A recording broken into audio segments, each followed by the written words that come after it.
Walgreens represents one of the quintessential examples of American retail heritage. Few retailers have maintained such an extensive presence for such an extended period.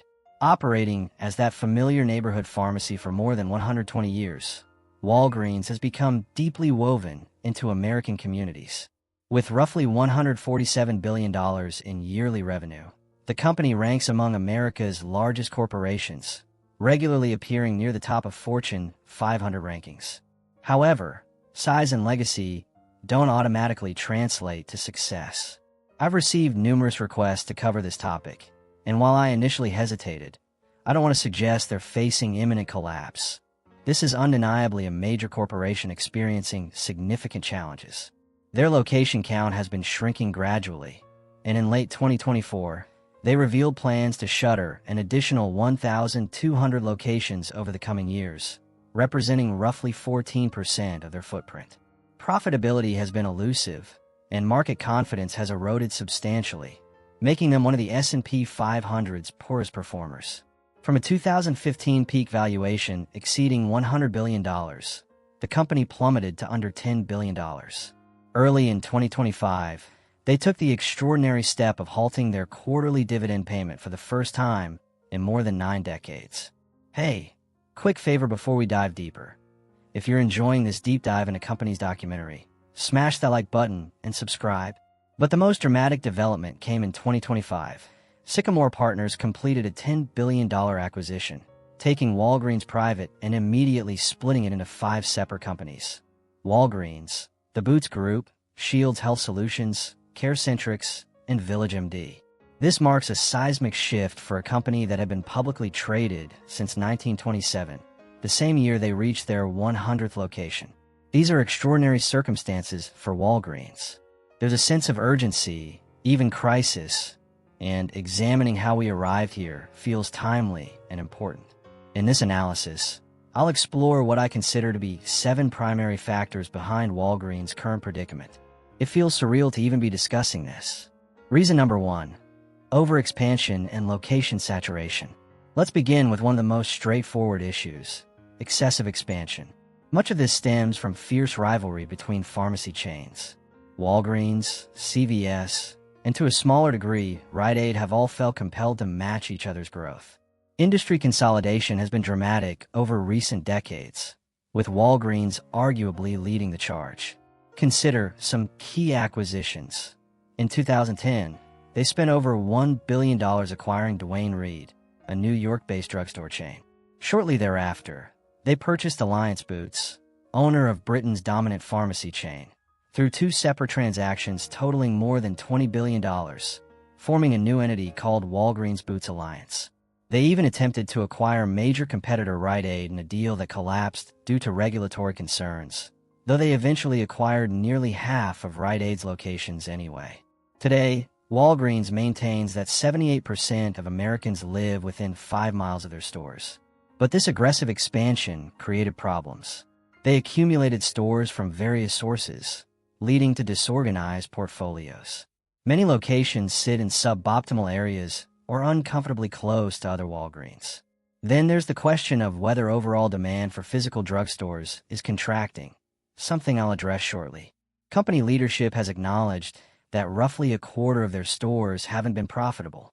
Naturally, many of these underperforming locations are slated for closure. Simply stated, in their drive to expand and compete, Walgreens gradually lost efficiency, and they're now working to correct that.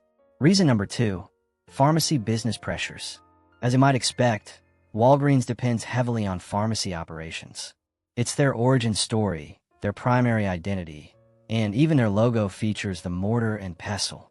We can examine this from 2 perspectives: volume, meaning prescription counts, or margins, meaning profitability per prescription. Both perspectives reveal troubling trends. Increasingly, consumers are turning to digital services like Amazon Pharmacy for prescriptions.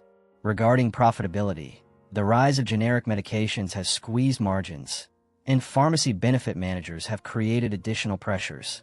I won't delve too deeply into PBMs because the system is Byzantine, but essentially they function as intermediaries, connecting and negotiating between pharmacies and pharmaceutical manufacturers.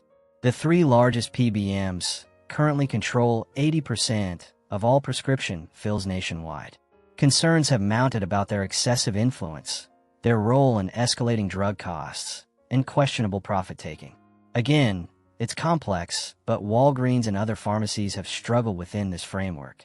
Tim Wentworth stated that the current pharmacy business model isn't sustainable, and operating challenges demand a fundamentally different market approach. Reason number 3, declining retail performance. Beyond pharmacy, their business largely consists of retail, the snacks, toiletries, and miscellaneous products you encounter in store. Unsurprisingly, this segment faces threats too. Most would agree that Walgreens essentially operates as a convenience store. Few use it for primary grocery shopping. Rather, it's for quick purchases when they're nearby or already filling prescriptions. Well, declining prescription volume means fewer people visiting stores, so you can see how these metrics interconnect. Consider also that when elevated interest rates and inflation pressure household budgets, consumers prioritize affordability over convenience. Discount retailers like Walmart and Target typically offer better pricing, so recent years have seen consumer migration toward these alternatives. Add Amazon and other e-commerce platforms, eroding this business segment further. Given Walgreens' traditional reliance on convenient, immediate physical sales, I wouldn't expect them to easily capture customers in the online marketplace.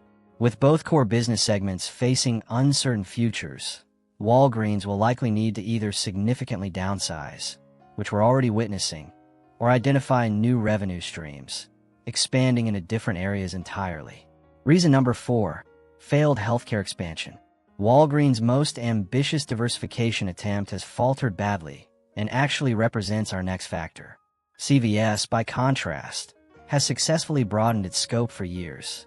Notably, CVS acquired Caremark for $21 billion in 2006 and later purchased insurance giant Aetna for significantly more in 2018. CVS has spent decades becoming comparatively less dependent on pharmacy and retail operations. Returning to Walgreens, in 2020, they invested $1 billion for a stake in primary care company VillageMD. The following year, they spent an additional $5.2 billion to acquire majority ownership.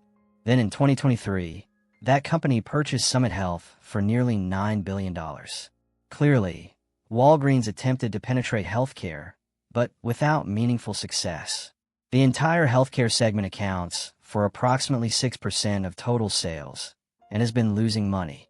In 2024, there was a $6 billion goodwill impairment related to these investments, essentially the company acknowledging these assets weren't worth what they paid. Beyond that, they've since pivoted back toward core pharmacy operations, attempting to divest the healthcare business and refocus on improving existing operational efficiency. Reason number 5, leadership instability. Moving through the list more quickly now, I believe leadership turnover has contributed to Walgreens' decline. I'll acknowledge this is somewhat speculative on my part, but it seems worth discussing. Walgreens was founded in 1901 by Charles Walgreen, a Chicago pharmacist who paid $6,000 to purchase the pharmacy where he worked. Over subsequent decades, he built it into a substantial chain. Interestingly, the company claims to have invented the malted milkshake under his leadership. He ran operations for 38 years until shortly before his death, when his son, also Charles Walgreen, assumed control. He led for 32 years before his son, also Charles Walgreen, took over for 27 years.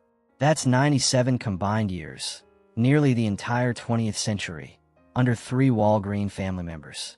However, since then, there have been 7 different CEOs, none from the founding family, none serving more than 5 years.